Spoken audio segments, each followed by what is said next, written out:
তুমি আমার জান, ভালোবাসার ঠান, দেশি মুরগির রান। নায়ক নেই, নায়িকা নেই, নেই কোনো আইটেম গান কিংবা কোটি টাকার বাণিজ্যিক আয়োজন, তবুও একের পর এক হাউসফুল প্রিমিয়ার। জুলাই গণ অভ্যুত্থানের গল্প নিয়ে নির্মিত দেলুপি যেন প্রমাণ করে দিল দর্শকের মন ছুঁতে তারকার চেয়ে গল্পই বেশি জরুরি। আর সেই গল্প দেখতেই গতকালও বাংলাদেশ শিল্পকলা একাডেমিতে পঞ্চমবারের মতো ভিড় জমিয়েছেন নানা বয়সের দর্শক।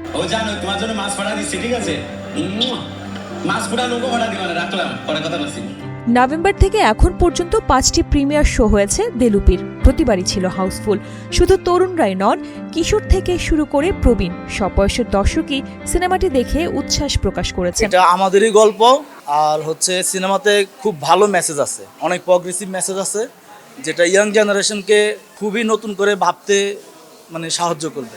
মনে হয়েছে যে আমাদের সাথে যা যা হয়েছে, আমরা যা যা দেখছি সব কিছুই আসলে এখানে তুলে ধরছে, খুবই অসাধারণ। অনেক দিন পরে এমন একটা সিনেমা দেখলাম যেটা কথা বলতে পারে। সিনেমা যে এত সুন্দরভাবে মানুষের সাথে কথা বলতে পারে, এই সিনেমা না দেখলে আসলে বোঝা যাবে না। দর্শকদের ভাষ্য, দেলুপির সবচেয়ে বড় শক্তি এর বাস্তবধর্মী ও মৌলিক গল্প। পর্দার দৃশ্যগুলো তাদের ফিরিয়ে নিয়ে গেছে বাস্তব অভিজ্ঞতায়।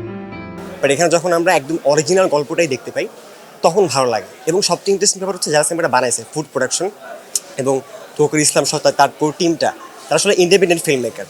তো ইন্ডিপেন্ডেন্ট ফিল্ম মেকাররা যখন এত ভালো কাজ দিতে পারে তখন খুব ভালো লাগে। তাদের যে একটা চেষ্টা ছিল যে তারা বাজটা দেয়ার দিবে আর একটা গ্রামের উন্নয়ন করবে, একটা ফিল্মের মাধ্যমে যে একটা গ্রামের উন্নয়ন করা যায়, এটা তারা যে ফুটে তোলার চেষ্টা করছে, এটা ভালো লাগছে। প্রকৃত মালিক যে দর্শকরাই, সেটি মনে করেন নির্মাতা মোহাম্মদ তৌকির ইসলাম। তাই যারা এখনো দেলুপি দেখেননি তাদের প্রেক্ষাগৃহে গিয়ে সিনেমাটি দেখার আহ্বান জানিয়েছেন তিনি।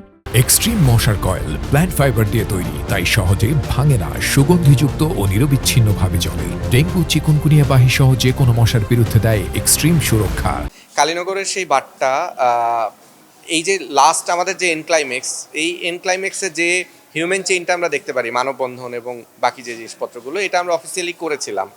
তো সিনেমাটা শ্যুট হয় রিলিজের 1 বছর আগে। তো সেই সময় এইটা তখন গভর্নমেন্ট একভাবে এটা টেক কেয়ার করেছিল, কিন্তু ব্যাপার হচ্ছে যে এই বাঁধগুলো আসলে আরও সিকিউর করার জন্য টেকনিক্যালি এবং বাজেটের দিক থেকে আরও মনোযোগ দিতে হবে গভর্নমেন্ট। সিনেমায় ভালোবাসা আছে, আছে প্রাকৃতিক দুর্যোগ, যাত্রা শিল্পীদের সংগ্রাম আর নৈতিক বাস্তবতা। গত বছরের 7 নভেম্বর প্রেক্ষাগৃহে মুক্তির পর দর্শক ও সমালোচকদের প্রশংসা কুড়ানোর পাশাপাশি বেশ কয়েকটি আন্তর্জাতিক চলচ্চিত্র উৎসবেও প্রদর্শিত হয় সিনেমাটি। শালীন সুমি, কালের কণ্ঠ।